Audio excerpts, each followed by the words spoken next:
Hiya, this is my Honda Accord 2.2 iCTDi diesel. Some time back I had a real problem with hot starting.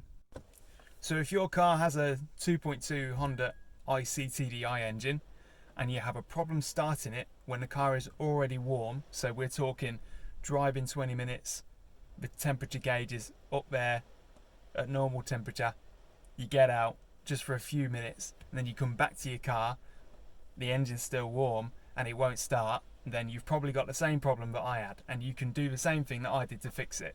And at this point I just want to say, don't panic. This is not a solution whereby you yourself need to be under the car, in the car, taking it to bits at all. To fix this, I didn't touch the car, I just researched the problem, and I'm just trying to bring that information to you a little bit so that you can go and get your spare part, you can take it to your most trusted general mechanic and they can do it for you. So although the rest of the video explains what the problem seems to be and how to get your hands on the spare parts and what to do, I just want to point that out before you switch off thinking that you're going to have to do all the dirty work. You don't. So keep watching.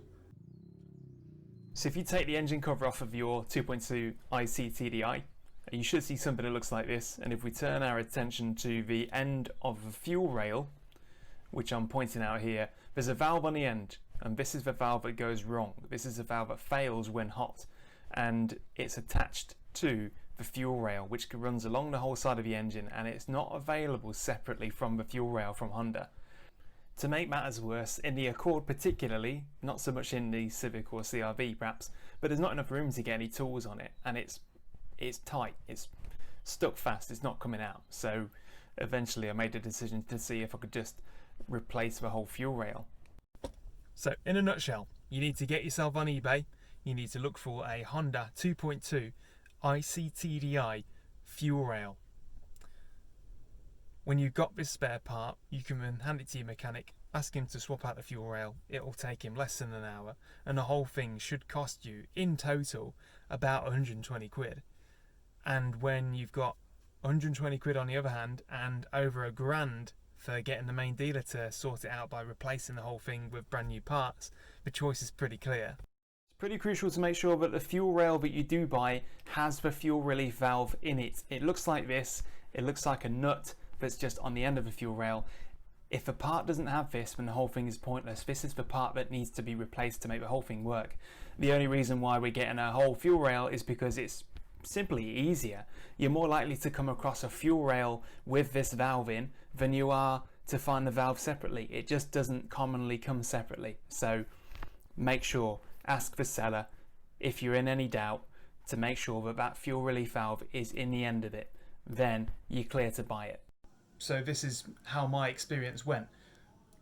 Buy the part off eBay, give it to the mechanic, took him less than an hour, tested it afterwards, it was right as rain, and it's been right as rain for a year now. So I've saved myself hundreds of pounds just by doing this, just by seeing the information.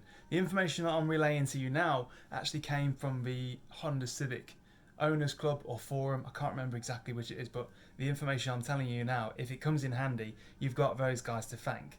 So,